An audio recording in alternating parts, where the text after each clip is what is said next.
सभी को नमस्कार।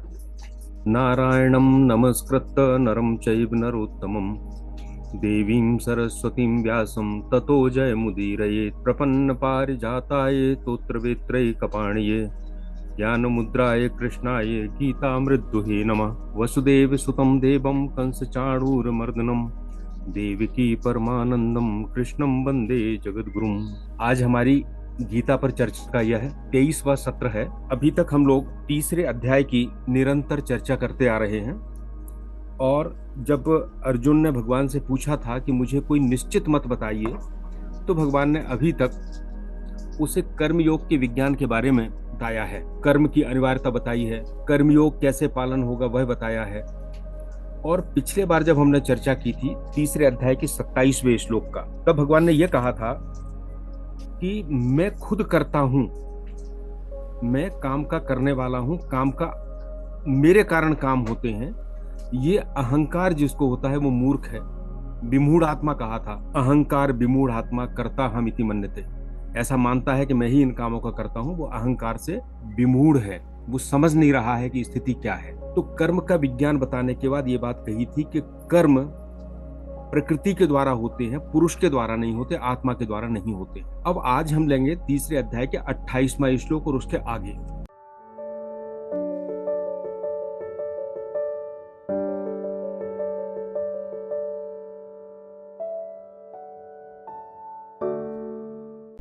तो 28वां श्लोक उस तत्वविद का वर्णन है जो इस बात को समझ लेता है कि कर्म कैसे हो रहे हैं, कौन कर रहा है और कौन नहीं कर रहा है। वो तत्वविद जो है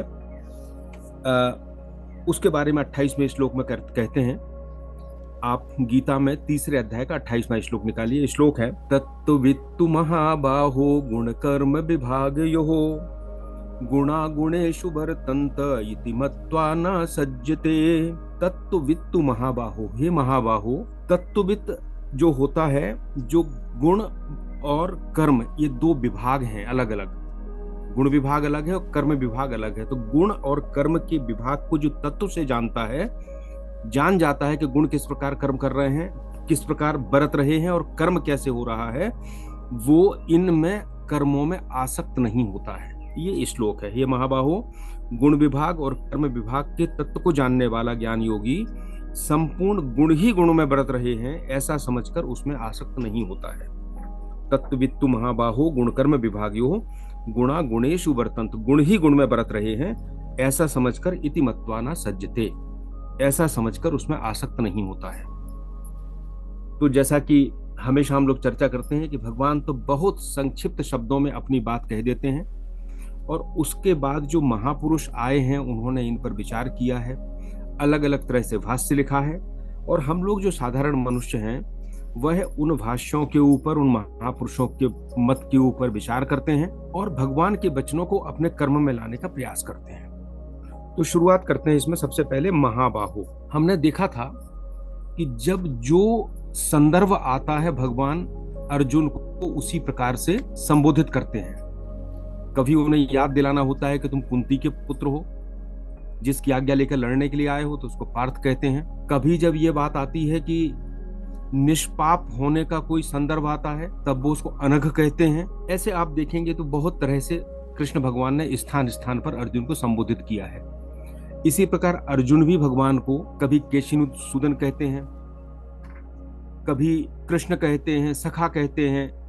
जब समझ जाते हैं तो भगवत्ता उनके मन में आ जाती है तो फिर उनके संबोधन बदलते हैं। तो यहाँ महाबाहु जो संबोधन किया है, चूंकि यह कर्म का प्रकरण चल रहा है और वैसे तो कर्म इंद्रियों के द्वारा होते हैं, लेकिन अगर आप देखेंगे कि सबसे ज्यादा हम कर्म कहीं करते हैं तो अपने हाथ के द्वारा करते हैं। और माना जाता है कि जिसके हाथ लंबे होते हैं उसको कहते हैं आजान बाहु, जिसके घुटने तक हाथ जाते हैं। वो एक तरह से अर्जुन को ये स्मरण कराना चाहते हैं कि तुम साधारण नहीं हो, तुम महाबाहु हो। कर्म ही तुम्हारा मार्ग है जिसके माध्यम से तुम्हें अपने श्रेय तक पहुंचना है। तत्वविद श्लोक कहता है, तत्वविद तु महाबाहु, परंतु तत्वविद कौन है?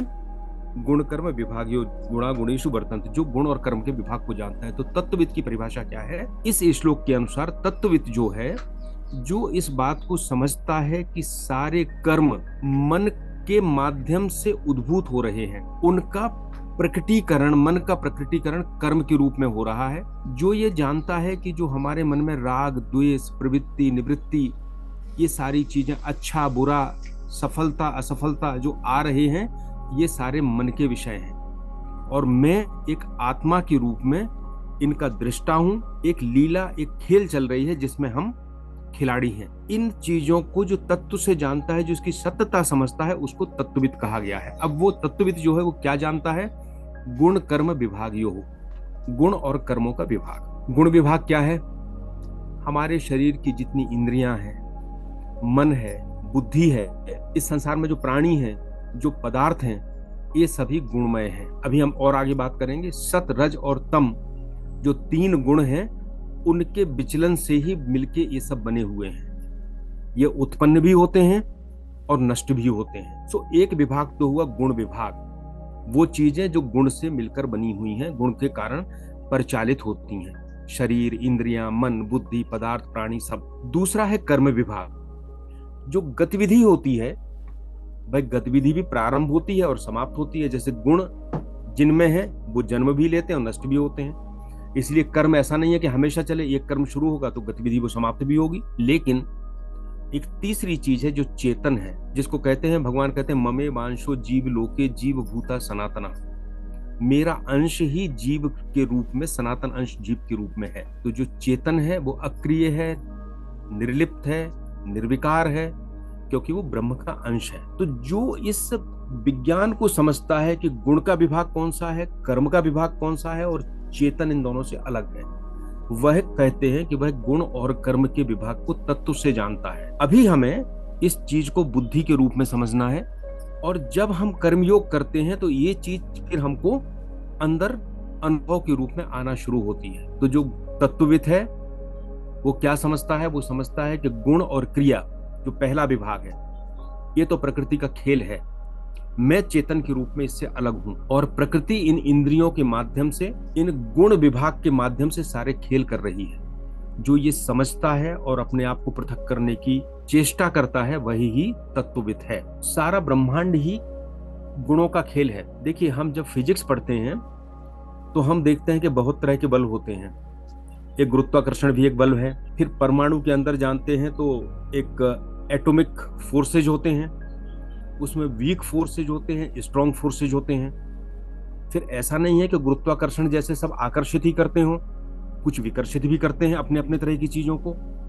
ये जितने सारे फोर्सेज हैं, ये सारे फोर्सेज मिलके विज्ञान कहता है कि ये संसार इन्हीं फोर्सेज के कारण स्थिर है। और ये कहते हैं कि जब सृष्टि नहीं बनी थी, जब फिजिक्स के अनुसार स्टेट ऑफ सिंगुलरिटी थी, बिग बैंग नहीं हुआ था, तो ये सारे फोर्सेज एक ही थे। अंतर इतना है कि वेदांत जब गुणों की बात करता है तो वो भी इस सृष्टि को बनाने वाले फोर्सेज की ही बात करता है, पर वो फोर्सेज उसके हिसाब से 3 है, एक सत है, एक रज है और एक तम है। जैसे विज्ञान में स्टेट ऑफ सिंगुलरिटी थी, इसी तरह जब ये सृष्टि नहीं बनी थी तो ये सारे साम्य अवस्था में थे। लेकिन जब इनमें कोई ज्यादा हुआ, कोई कम हुआ, विचलन होना शुरू हुआ ब्रह्म की इच्छा के कारण, तो सृष्टि प्रकट होना शुरू हुई। तो सबसे पहले इन गुणों के कारण जो बना वो बने पंच महाभूत। कौन कौन से? आकाश, वायु, अग्नि, जल और पृथ्वी। और हमेशा ध्यान रखिए कि जब हम ये आकाश, वायु, अग्नि, जल और पृथ्वी कहते हैं तो केवल वह नहीं है जो आपको आंखों से दिख रहा है चारों तरफ। इनके सूक्ष्म पंच तत्व भी हैं जिनसे हम इन विषयों को ग्रहण करते हैं, उनको कहते हैं तन्मात्रा। तो आकाश का शब्द, वायु का स्पर्श, अग्नि का रूप, जल का रस और पृथ्वी का गंध। फिर हमारी ज्ञानेंद्रियां हैं। शब्द हम कान से सुनेंगे, स्पर्श हम त्वचा के माध्यम से मालूम करेंगे, रूप हम नेत्र से देखेंगे, किसी चीज का रस हम जिह्वा से लेंगे और गंध हम नाक से लेंगे। तो हमारी ये 5 ज्ञानेंद्रियां हैं। इसी तरह 5 कर्मेंद्रियां हैं। तो जब गुणों में विचलन हुआ और पंच महाभूत बने तो वो गुण से ही पैदा हुए और उन्हीं पंचीकरण की एक क्रिया है और वेदांत में बहुत विस्तार से इसके ऊपर विचार किया गया है। और इसके बारे में, इस सारी क्रियाओं के बारे में ताओ ऑफ फिजिक्स जो पुस्तक है, जो काफ्रा ने लिखी है, बड़ी प्रसिद्ध पुस्तक है। काफ्रा खुद भी बहुत बड़े भौतिकविद हैं। उन्होंने इन चीजों को आपस में कंपेयर किया है कि जिस तरह वेदांत पंच महाभूतों से इस सृष्टि के उद्भव का, इन इंद्रियों के उद्भव का, उन इंद्रियों की तन्मात्रा यानी जिससे हम उनको अनुभव करते हैं, ये जिस तरह से आगे बढ़ता है उसी तरह से आज विज्ञान भी उसी दिशा में आगे बढ़ रहा है। तो यहाँ हमारा उद्देश्य केवल ये था कि ये बताएं कि गुण का विभाग क्या है।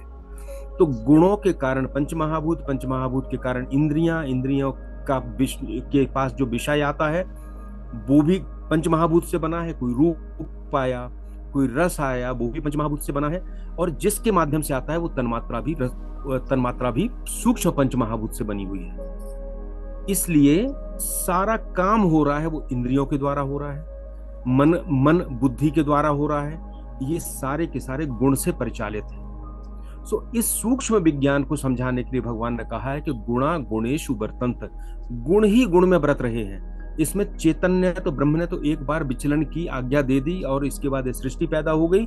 इसके बाद वो पूरी तरह निर्लिप्त है। और चूंकि हम ब्रह्म के अंश हैं इसलिए हम भी पूरी तरह से निर्लिप्त हैं। इस बात को हमें महसूस करना है, समझना है। तो हम गुण और कर्म के विभाग को समझेंगे, और जब समझेंगे कि हम इसके अलग हैं तो फिर अहंकार भी खत्म होगा।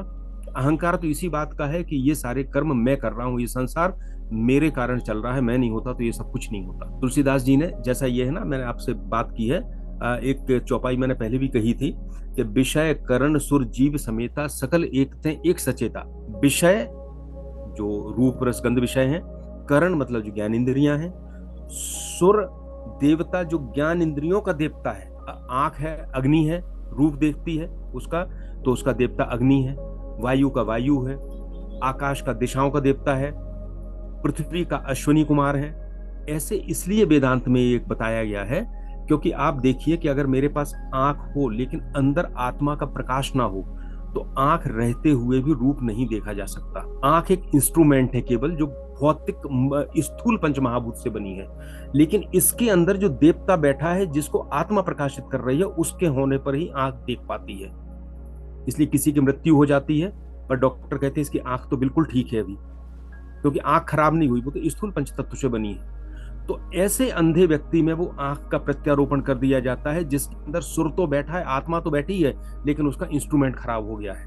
और जैसे ही वो मिलता है तो जीव उस आत्मा, उस सुर जो देवता बैठा है उसको प्रकाशित करती है, वो इस इंस्ट्रूमेंट को प्रकाशित करता है और इंस्ट्रूमेंट विषय को देखना शुरू कर देता है, उसको दिखाई देना शुरू हो जाता है। सो विषय करण सुर जीव समेता, जीव से सुर, सुर से सुर मतलब देवता, देवता से करण, करण माने इंद्रिय, इंद्रिय से विषय, सकल एक ते एक सचेता, एक से दूसरे के क्रम बनाया गया है ये। सो हमने गुण और कर्म के विभाग को समझा। जो इसको समझता है वो तत्वविद है। गुण गुण में कैसे बरतते हैं इस बात को समझा। अब हम आगे चलते हैं, 28वां पूरा होता है, 29वें के ऊपर आते हैं।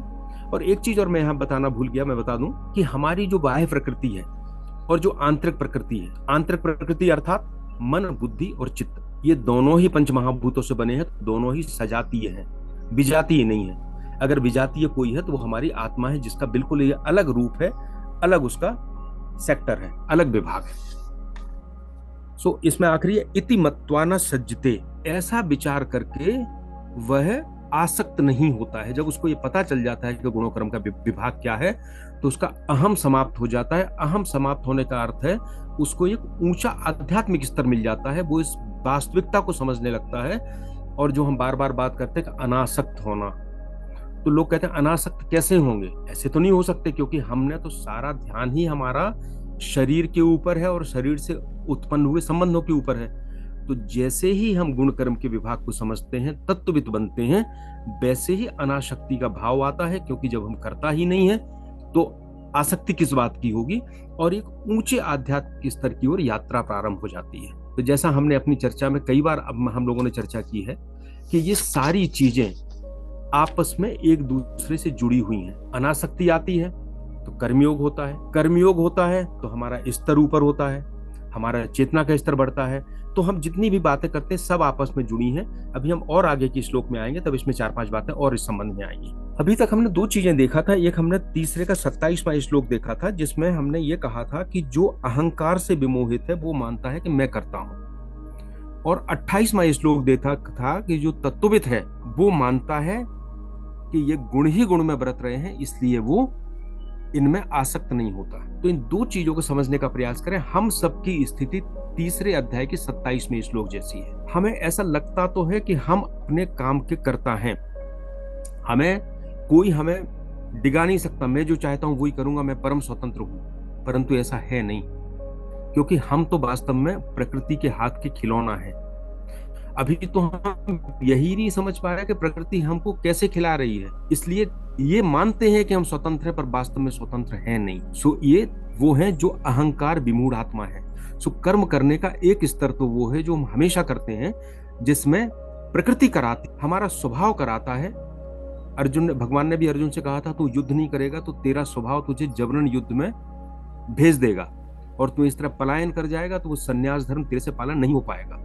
और दूसरा है, जो इस तत्व को जानता है वो कर्म कैसे करता है, वो उन कर्मों का साक्षी हो जाता है कि हाँ, ये प्रकृति हमारे लिए कर्म कर, प्रकृति स्वयं कर्म कर रही है, गुण गुण में कर्म कर रहे हैं। फिर क्या करता है, जब वो अलग हो जाता है तो कर्मों का अनुमोदन और संचालन उसके हाथ में आ जाता है।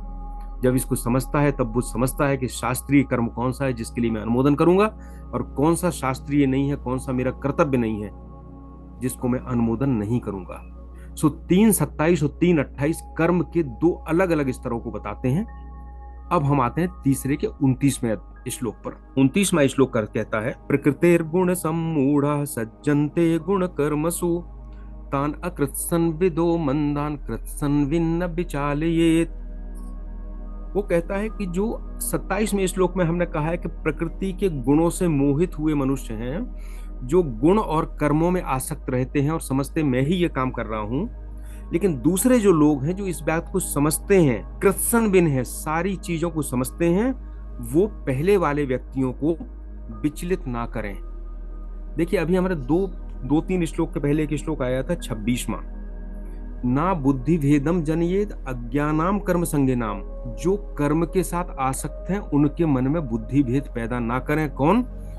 जो विद्वान, जोशेत सर्वकर्माणि विद्वान युक्ता समाचरण। जो विद्वान हैं वो ऐसे लोगों के मन में बुद्धि भेद पैदा ना करें, उन्हें भ्रमित ना करें, लेकिन अपने कर्मों के द्वारा उनसे उनके कर्म को ठीक कराएं। उसके पहले ये भी आया था, आपको याद होगा, कि जैसे संसार में आसक्त व्यक्ति आसक्ति के कारण मेहनत करता है और कर्म करता है, इसी तरह जो विद्वान है, जो ज्ञानी है, जो तत्व को जानता है, उसको भी लोक संग्रह के लिए, दूसरों के लाभ के लिए, दूसरों को उदाहरण बनने के लिए वैसे ही कर्म करना चाहिए, लेकिन अनासक्ति पूर्वक करना चाहिए। और ये भी कहा था, यद यद आचरित श्रेष्ठ तत्तद ये वेतरो जना सयत प्रमाणम कुरते लोकस्तद अनुवर्तते। जो बड़े लोग होते हैं वो जैसा प्रमाण कहते हैं, वैसे ही लोग उनके अनुयायी अनुवर्तन करते हैं, उनका फॉलोइंग करते हैं। तो यहां भी वही बात भगवान ने पुनः कहा है, फिर जोड़ दिया है कि अगर तुमको तत्व ज्ञात हो गया, अगर तुम ज्ञानी हो गए, अगर तुम कर्मयोग में रत हो गए, तो तुम्हारा काम है कि जो अभी ज्ञानी अकृत्सन बिन है, जिनको पूरी तरह नहीं जानते हैं, उनको भ्रमित मत करो, अन्यथा क्या करेंगे, जो काम कर रहे थे उसको भी त्याग देंगे। तो अकृत्सन विद कौन है? वो है जो ऐसा नहीं है कि कोई दुराचारी है, नहीं, वो हमारे आपके जैसा व्यक्ति है जो खूब मेहनत करता है, लेकिन सारी मेहनत, सारे कर्म सांसारिक लाभ के लिए करता है, और वो ये नहीं समझता कि हमें सांसारिक लाभ तो मिलेगा ही, लेकिन इसके साथ साथ इस कर्म के माध्यम से हम अपना आत्मिक कल्याण भी कर सकते हैं। तो प्रकृति गुण सम्मूढ़ा, वह प्रकृति का खिलौना है, शास्त्रीय कर्म करता है लेकिन सकाम भाव से करता है। सज्जनते गुण कर्मसु, गुण जैसा आदेश देते हैं वैसा कर्म करने लगता है, रत हो जाता है कर्मों में। इसलिए उनको विचलित नहीं करना है, बल्कि उनको अपने कर्मों के माध्यम से, शास्त्रीय कर्म कर रहे हैं करें। वो एक यज्ञ कर रहा है, यज्ञ इसलिए कर रहा है उसके पास धन आए, कोई बात नहीं, वो धन लाए, करे, लेकिन हम उसको ये कहें कि तुम इसी यज्ञ को अगर निष्काम भाव से करोगे तो धन आएगा जिसको तुम इस संसार की सेवा में लगा सकते हो, लेकिन तुम्हारी उस धन में आसक्ति नहीं होगी।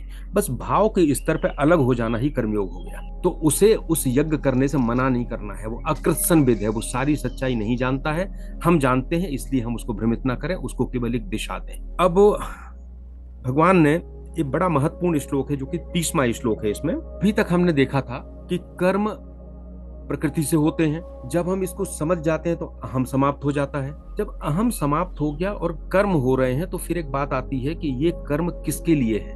इन कर्मों की प्रेरणा कौन दे रहा है? अभी तो हमारी प्रकृति प्रेरणा दे रही थी हमको, अब प्रकृति से तो हम अलग हो गए, हमने समझ लिया कि कर्म हो रहे हैं, तो फिर समझ में आता है कि कर्मों की प्रेरणा तो भगवान दे रहा है। और जब इस सत्य को समझ में आता है तो फिर कर्म परमात्मा को अर्पण करने की बात आती है कि ये कर्म जो हो रहे हैं आपकी प्रेरणा से हो रहे हैं और हम आपको ही ये कर्म अर्पित करते हैं। पर ये अर्पण होगा कैसे?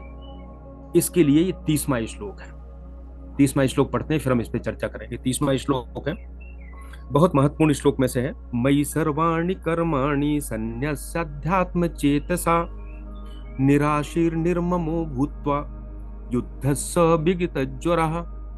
भगवान कहते हैं कि मैं जो अंतर्यामी परमात्मा हूं, इसमें चित्त लगाओ और जो कर्म करते हो उनको आशा रहित होकर, ममता रहित होकर और संताप रहित होकर करो और मुझे अर्पण कर दो। 5 बातें कही हैं। पहला, मयि सर्वाणि कर्माणि संन्यस्य, सारे कर्मों को मुझ में समर्पण। दूसरा, अध्यात्म चेतसा, तुम्हारी चेतना आध्यात्मिक हो।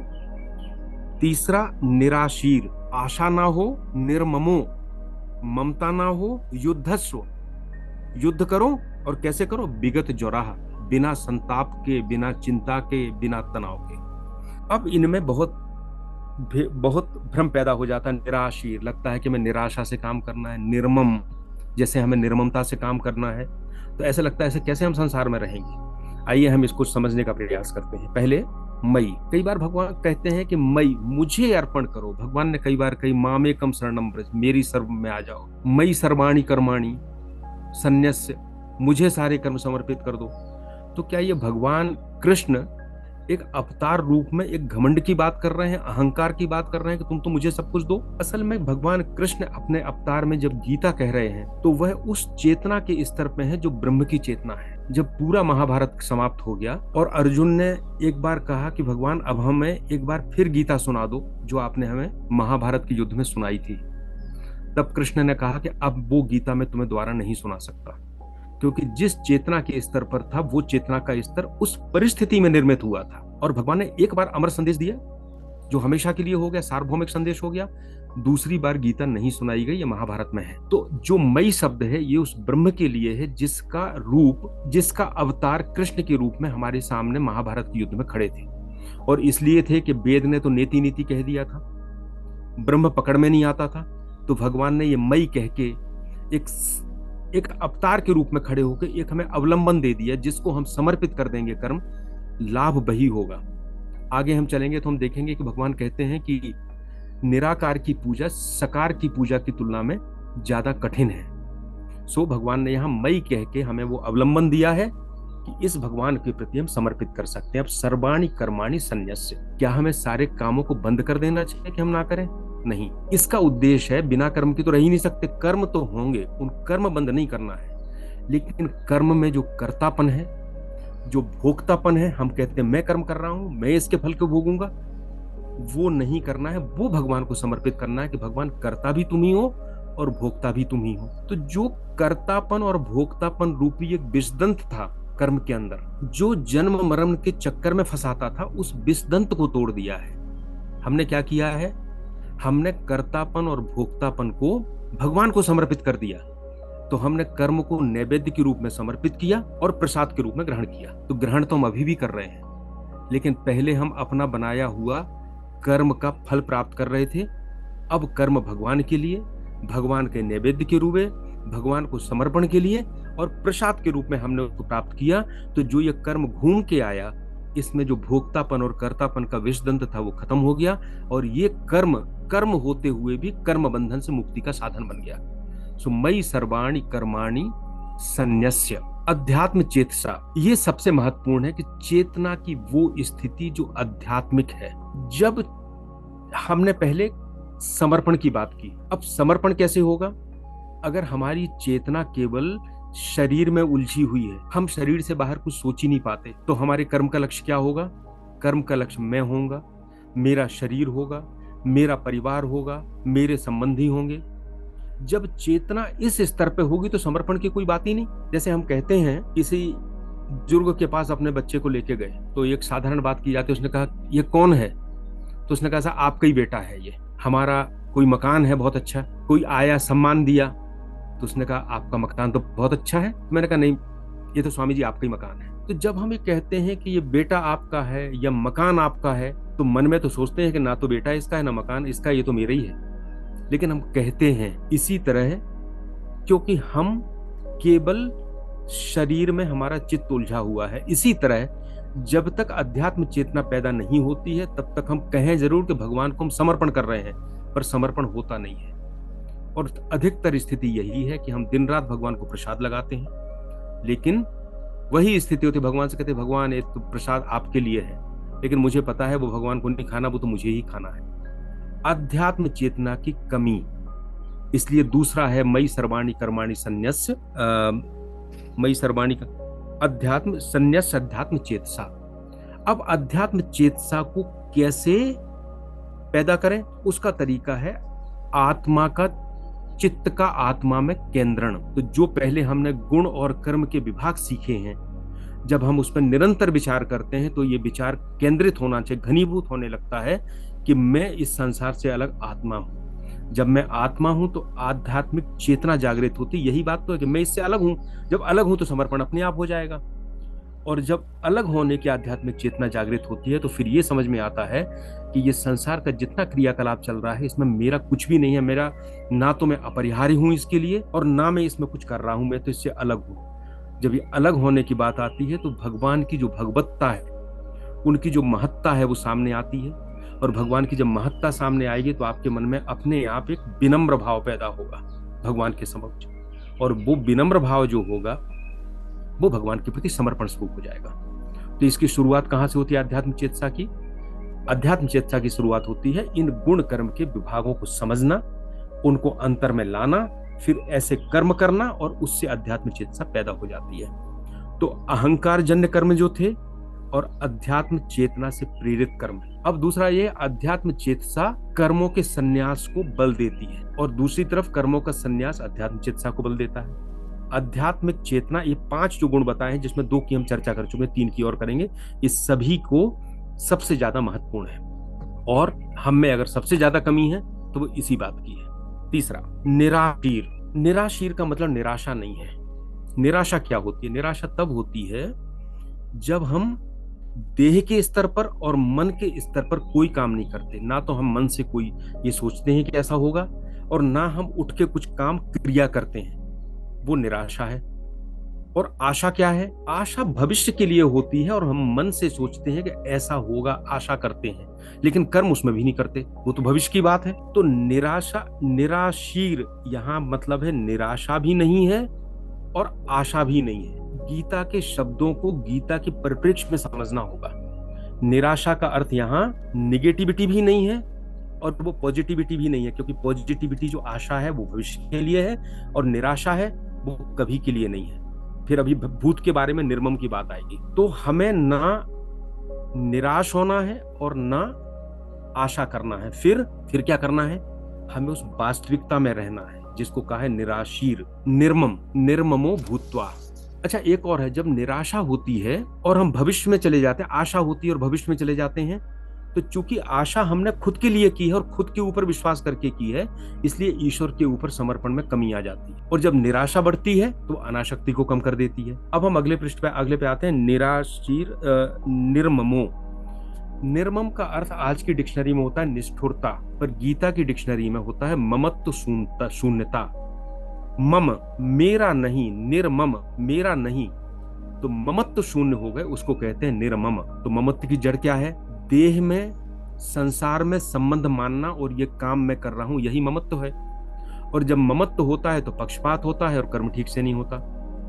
अर्जुन के साथ भी क्या हुआ? उसने हर जगह स्वजन शब्द का उपयोग किया है पृथ्वी पहले अध्याय में, यानी उसको लगता था ये मेरे हैं और बाकी मेरे नहीं है। सो जब ये मेरा जो होना है, जो जड़ और देह का और संसार के संबंध में जब रहते हैं, तो हम भूतकाल में चले जाते हैं।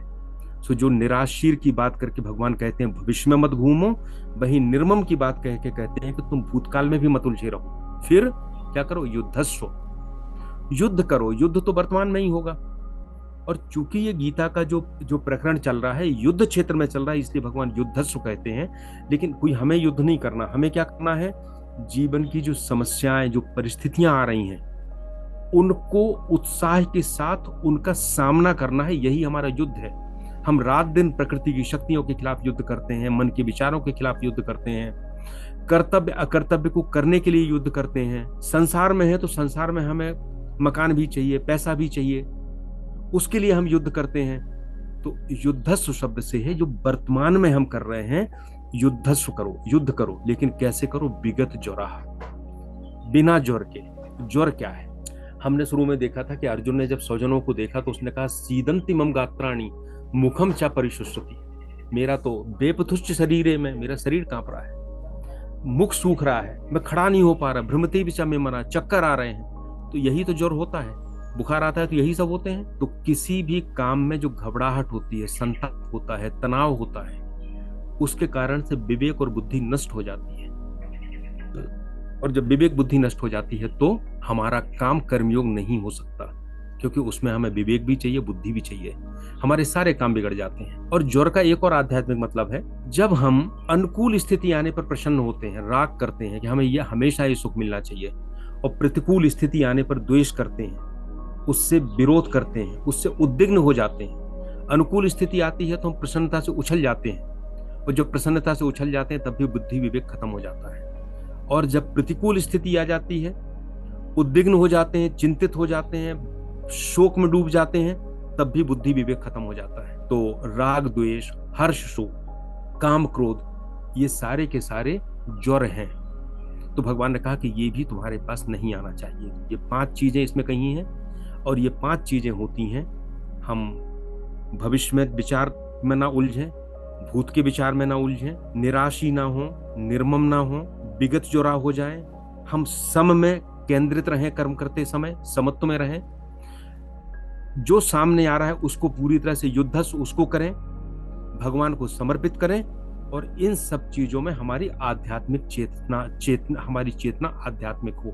और आध्यात्मिक चेतना के लिए हमने पहले बात की कि हमें विचार करना है, कर्म करना है, और उस चेतना को भगवान के प्रति उच्च स्थिति में उठाना है। ऐसा जब करते हैं तो क्या होता है, कर्मयोग होता है, जो संसार को अच्छा करता है और हमारी आध्यात्मिक उन्नति करता है। कर्म करने का एक तरीका है। पूरी गीता में ना तो कोई चमत्कार है,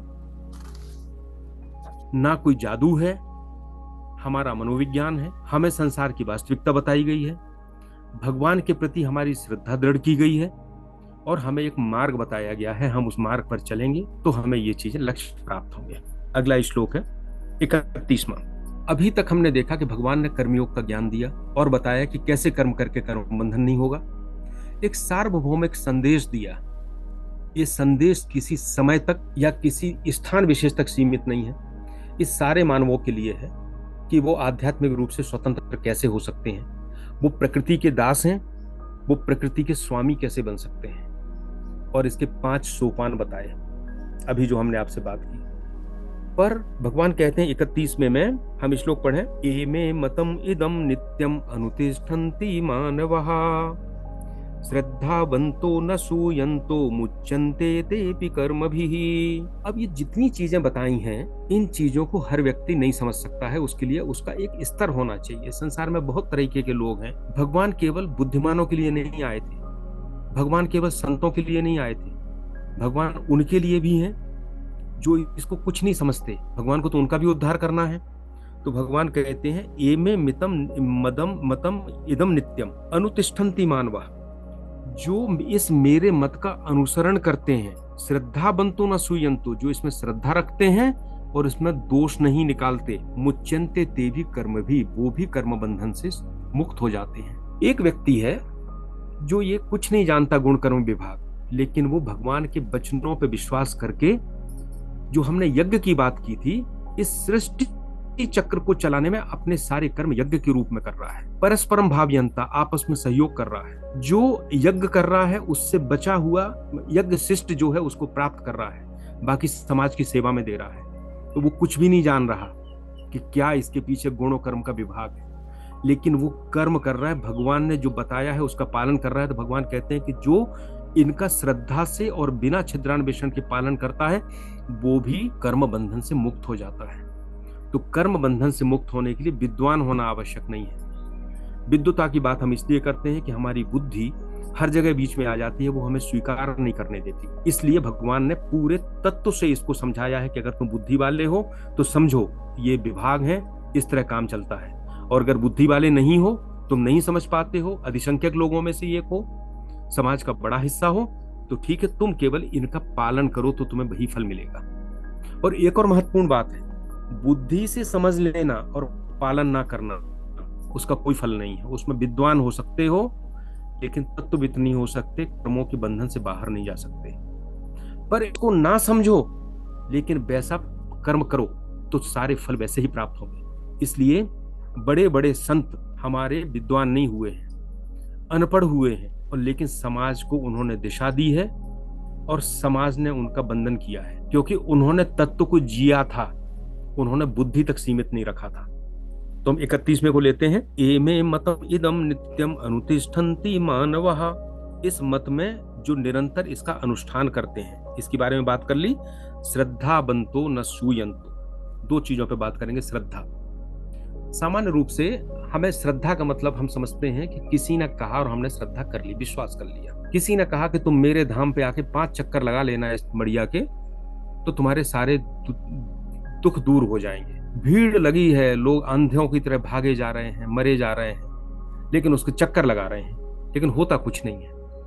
वो श्रद्धा नहीं हुई, अंधश्रद्धा हुई, अंधविश्वास हुआ। और वेदांत कभी भी अंधविश्वास की बात नहीं करता। वेदांत तो हमेशा कहता है कि जो है उसको कसौटी पे कसो, उसको अनुभव में लाओ, ऐसा है या नहीं है। अगर नहीं है तो तुम दूसरे रास्ते पे भी जा सकते हो। शंकराचार्य जी ने जो श्रद्धा की परिभाषा दी है अपने भाष्य में, उन्होंने कहा है कि शास्त्र और गुरु के वचनों में ऐसा विश्वास जिससे सत्य का ज्ञान होता हो, वो श्रद्धा है। किसी गुरु के वचनों पे हम ऐसा विश्वास कर लें कि वो हमारे अनुभव में आए ही ना, सत्य का ज्ञान हो नहीं, तो वो श्रद्धा नहीं है, वो अंधविश्वास है। वेदांत में बड़ी कठोर बातें कही गई हैं। इसलिए ऐसा नहीं है कि उन्होंने कहा ये मेरा गुरु है तो मैं आंख बंद करके गुरु के ऊपर पीछे पीछे चलूं।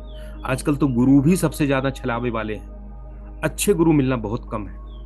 सो ऐसे वचनों में विश्वास जिससे सत्य का ज्ञान हो, वो श्रद्धा है।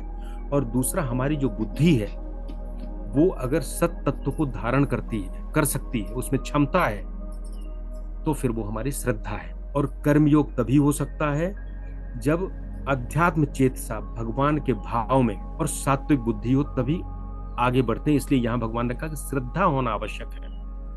दूसरा, अनुसूया। अनुसूया का मतलब, असूया मतलब होता है गुण में भी दोष को देखना। सामान्य रूप से होता है ना, हम किसी भी चीज को अच्छा नहीं देखते, अच्छा भी होता है तो उसमें दोष निकाल देते हैं। अब अगर हम भगवान के वचनों में भी दोष निकाल दें, हम शुरू में दरवाजे पर खड़े होकर अंदर प्रवेश ही ना करें, कर्मयोग का पालन ही ना करें, शुरू में ही करने लगे, असूया कैसे होगी, कैसे दोष? अरे भगवान तो कहते हैं मई मामे कम, खुद की बात करते हैं, बड़े अहंकारी हैं, और हमसे कहते हैं अहंकार छोड़ दो। अरे भगवान को अर्पण करने से क्या होगा? जो अर्पण किया वो भी तो कर्म था, और कर्म बंधन है, तो वो तो बंधन ही रहेगा। मैं कर्म क्यों करूं जब बंधन है? तो मैं क्यों ना किसी गुफा में बैठ जाऊं? भगवान तो कह रहा है वो गलत कह रहे हैं। ये सारी बातें इस तरह से हैं, वो असूया हैं। देखो, अगर मैडम क्यूरी ने अपना पूरा जीवन लगा दिया और उसके बाद रेडियो धर्मिता की खोज की, तो उनको कहीं ना कहीं पहले एक विश्वास था कि इसमें हमें कोई परिणाम मिलेगा। हर वैज्ञानिक के साथ ऐसा ही है। जब असफल होते थे तो उन्होंने ये नहीं कहा कि उसमें दोष देख लें, दोष देखते थे, लेकिन दोष इसलिए देखते थे कि उसमें सुधार करके हम नए प्रयोग के माध्यम से आगे बढ़े। तो हमें अपने दोष देखना है, भगवान में दोष ना देखने लगे। भगवान तो सर्वसमर्थ है, तो हमें उनके वचनों के प्रति श्रद्धा होगी, हम उसमें प्रवेश करेंगे, उस ज्ञान को अपने अंदर आने देंगे, तब हमें ये पता चलेगा कि उसमें सत्य का अनुभव होना शुरू होगा। सो हम हम सिद्धांत जाने या न जाने, उसका पालन करें श्रद्धा के साथ, अनुसूया के साथ, तो मुच्यन्ते तेपि कर्म भी। आपको एक और याद होगा कि शुरू में अर्जुन ने कहा था, पूछा था कि एक मुझे निश्चित मत बताइए। ये 3 अध्याय का जो दूसरा श्लोक था संभवतः, उसमें था कि तदेकम बद निश्चित एन श्रेयो हमाप्नुयाम। आप तो मुझे एक मत बताइए जिससे मेरा श्रेय हो, मेरा कल्याण हो। यहां भगवान कहते हैं एमे मतम निदम नित्यम, ये मेरा मत है। यहां जाके भगवान ने उस मत को फिक्स कर दिया, ये मेरा मत है। और वो मत क्या है? जो हम अभी तक पूरे इतने 30 श्लोकों में हम सुनते आए हैं। अगला श्लोक है 32वां।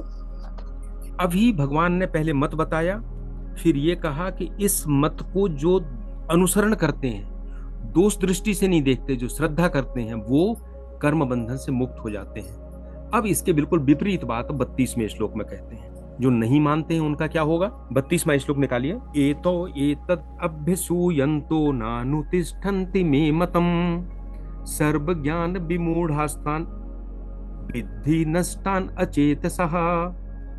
ऐसे व्यक्ति जो इस मत को नहीं चलते, मेरे मत के अनुसार मुझ में दोषारोपण करते हैं, वो सर्व ज्ञान विमूढ़ आस्थान, वो अन्य ज्ञानों में मोहित मूर्ख, उनको नष्ट हुआ ही समझो। अब एक तो कहा कि मेरे वचनों में विश्वास करेंगे तो कर्म बंधन से मुक्त हो जाएंगे, परम कल्याण को प्राप्त होंगे। यहाँ कहा जो नहीं करते हैं उनको नष्ट हुआ ही समझो। इसको थोड़ा और समझने का प्रयास करें। यहां भी भगवान का अभिमान नहीं है कि मेरी बात नहीं मानोगे तो। जब पूरी गीता होती है तब तो भगवान ने कहा है कि यथेच्छसि तथा कुरु, जैसा तुमको इच्छा हो वैसा करो, किसी के ऊपर कुछ थोपा नहीं है। पर यहाँ क्यों कह रहे हैं? यहाँ भगवान सत्य बात को सत्य तो कहना पड़ेगा ना। अगर एक वैज्ञानिक ने विज्ञान में कोई खोज की, मान लीजिए आइंस्टाइन ने यह खोज की कि पदार्थ और ऊर्जा परिवर्तनशील है, और उसने गणितीय फार्मूला निकाला कि कितना पदार्थ होगा तो कितनी ऊर्जा पैदा होगी। तो उसने कहा, प्रकृति में देखा और उसने अपने फार्मूला से निकाला E = mc²। कितनी एनर्जी पैदा होगी? जितना मास होगा, प्रकाश की जो गति है उसको अगर स्क्वायर कर देंगे और मास में गुणा कर देंगे तो उतनी एनर्जी पैदा होगी यूनिट में। तो एक प्रकृति का नियम बनाया उसने, निकाला था तो पहले से उसने खोज की। अब कोई कहे मैं तुम्हारी बात तो नहीं मानता, अरे भैया नहीं मानते तो एक परमाणु बम बना के उसका विस्फोट करके देख लो उसमें कितनी ऊर्जा निकलती है। अगर वो सही है प्रकृति में नियम तो आपको मानना ही पड़ेगा, आपके पास कोई उपाय नहीं है। एक जहाज बनाया कि पानी में तैर जाए, उसकी कैलकुलेशन करना है कि कैसे करोगे, तो आपको रिलेटिव डेंसिटी की कैलकुलेशन करना पड़ेगी कि वो जहाज जो बना वो कितने पानी को विस्थापित करता है और उसके अंदर कितना उसके अंदर आकार है, उसकी इन सब चीजों से पड़ेगा। आप कहो हम इस नियम को नहीं मानेंगे, नहीं मानेंगे तो आप जहाज नहीं बना पाओगे, डूब जाएगा। इसी तरह भगवान ने एक कर्म का नियम बताया है, लेकिन भगवान ने यहाँ ये भी कहा कि यही नियम है जो इस ब्रह्मांड में नहीं, इस ब्रह्मांड से परे भी चलता है। विज्ञान और ईश्वर के नियमों में यही अंतर है। विज्ञान केवल ब्रह्मांड तक सीमित है और ईश्वरीय नियम ये कोटि कोटि ब्रह्मांड है, इन सभी में यथावत चलते हैं। तो ये कर्म का नियम भी ऐसे ही चलता है। तो भगवान कहते हैं नहीं मानोगे, नहीं मानो तुम नष्ट हो जाओगे, क्योंकि इसके अलावा कोई दूसरा नियम ही नहीं है। भगवान ने अपनी भगवत्ता को भी बताया है, ये भाव कराया है कि तुम ऐसा मत समझो कि मैं जो कह रहा हूं ये कोई साधारण व्यक्ति साधारण बात कर रहा है, इसके अलावा तुम्हें कोई नियम नहीं मिलेगा। इसलिए नानु तिष्ठन्ति मे मतम, अगर इस मत में नहीं करोगे, इस पथ का उपयोग नहीं करोगे तो नष्टान अचेतसा। अब दो शब्द में हम ले लें, अभ्यसूयन्तो, ये तो एतद अभ्यसूयन्तो। हमने इसके पहले एक या दो श्लोक पहले हमने बात की थी, नहीं एक ही श्लोक पहले, श्रद्धा बंतो न सूयन्तो, दोष दृष्टि ना देखना। और यहाँ कहा है उन्होंने ये तो एतद अभ्यसूयन्तो, जो दोषारोपण करते हैं, तो फिर उसी बात को पुनः कहा है, लेकिन थोड़ा सा दूसरी तरीके से कहा है। और दोषारोपण पहले केवल भगवान में नहीं, अगर हम दूसरी साधना पद्धतियों में दोष निकालते हैं, उनकी आलोचना करते हैं, तो वो भी हमारी आध्यात्मिक प्रगति में बाधा है। क्योंकि संसार में अलग अलग तरह के लोग हैं, किसी की साधना पद्धति ज्ञान मार्गी है, किसी की भक्ति मार्गी है। अभी तो कर्म की बात कर रहे हैं, इसलिए कर्म की मार्ग की भी बात करेंगे।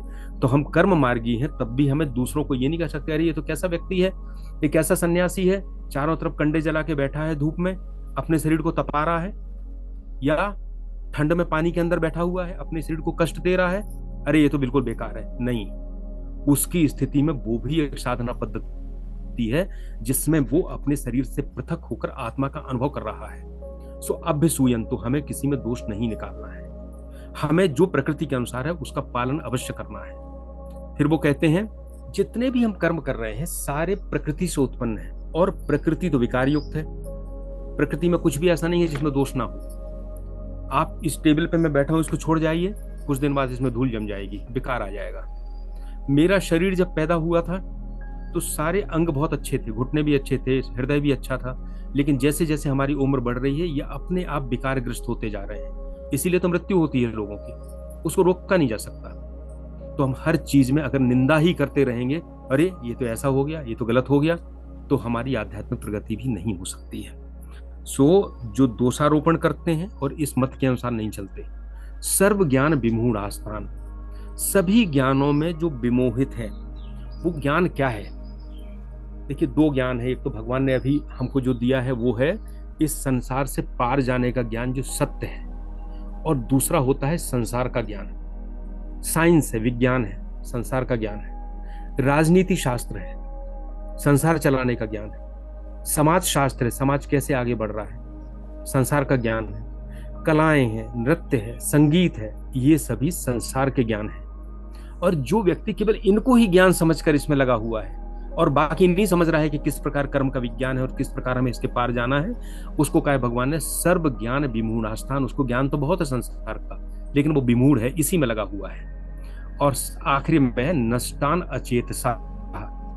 पहले भगवान ने कहा था भगवत चेतसा, अध्यात्म चेतसा की बात कही थी। अब कहा है जो अचेत है। अचेत क्यों है? अचेत इसलिए है कि ये शरीर जो हमें मिला है, ये इसलिए मिला है कि हम इस शरीर के माध्यम से हमारे जो जन्म जन्म की वासनाएं हैं, कर्मों की, इस शरीर को प्राप्त करके कर्म के माध्यम से कर्म करके उन वासनाओं को समाप्त करें और कर्म बंधन समाप्त करें, या ज्ञान के मार्ग से, विचार के माध्यम से समाप्त करें, या भक्ति मार्ग से भगवान को समर्पित करके उन वासनाओं को समाप्त करें।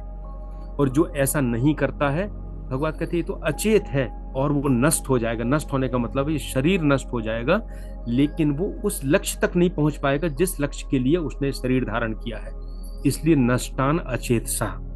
सो इसमें भगवान ने कहा कि मेरे मत को जो नहीं मानते हैं, जो उसमें दोष निकालते रहते हैं, उस सारे ज्ञान संसार के जानते हैं, उसमें मोहित हैं, लेकिन वो अंत में नष्ट हो जाते हैं। नष्टान अचेतसा, उनके जीवन का उद्देश्य पूरा नहीं हो पाता। पुनः वो जन्म लेंगे, पुनः जन्म मरण के चक्कर में आएंगे। अगर पुण्य किया होगा तो कुछ समय तक स्वर्ग में जाके उसका लाभ लेंगे, लेकिन आना वापस यहीं पड़ेगा। जन्म मरण के लिए पुनः शरीर धारण करना पड़ेगा और उस शरीर के माध्यम से कर्म, भक्ति या ज्ञान का उपयोग करके पुरानी वासनाओं को और कर्मों को समाप्त करना पड़ेगा। पुनः वही साइकिल शुरू हो जाएगा। इसलिए भगवान ने कहा उन्होंने अपने जन्म को व्यर्थ कर दिया है। नष्टान अचेतसा।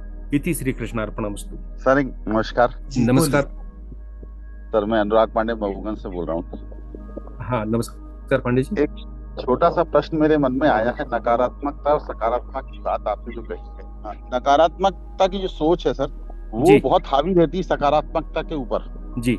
गीता हो या रामायण हो, दोनों ही पक्षों में कई चीजें नकारात्मकता दिखती है और मन ये कहता है कि ये गलत है, उसका कोई समाधान नहीं जी। और मैं आपसे ये रिक्वेस्ट करना चाह रहा था कि हम नकारात्मकता को अपने मन से कैसे निकालें, क्योंकि जहां हम देखते हैं वहां किसी चीज के बारे में विचार करते हैं तो दो भाव आने स्वाभाविक है, एक सकारात्मक आएंगे, एक नकारात्मक आएंगे, और नकारात्मक विचार निकल नहीं पाते हैं। उस पर फिर विश्लेषण होने लगता है कि ऐसा क्यों हुआ है, जबकि आपका कहना था कि आप प्रवेश तब कर पाएंगे जब बिना विचार के अंदर जाएंगे और उस प्रवेश होने के बाद सब ईश्वर को प्राप्त करेंगे। ये प्रवेश करने की जो बात की है वो भगवान के वचनों की बात की है, ये संसार के लिए नहीं कहा जी। दूसरा, नकारात्मक और सकारात्मकता जो है मन की वृत्तियां हैं, और मन जो है वो संसार का हिस्सा है। गीता इससे और ऊपर के स्तर की बात कर रही है। मन में नकारात्मक सकारात्मक विचार तो आएंगे, और जब हम सकारात्मक और सकारात्मक विचार लाने की बात करते हैं, नकारात्मक से दूर जाने की बात करते हैं, तो एक बात और होती है कि अगर हमने बहुत सकारात्मक सोचा और वैसा नहीं हुआ तो हमें उतना ही उद्वेग होता है, क्योंकि आवश्यक नहीं कि जैसा हमने सकारात्मक सोचा वैसा हो जाए, लेकिन सकारात्मक सोचना इसलिए आवश्यक है क्योंकि हमें कुछ करना है, थोड़ा सा अपने को आशा रखना है।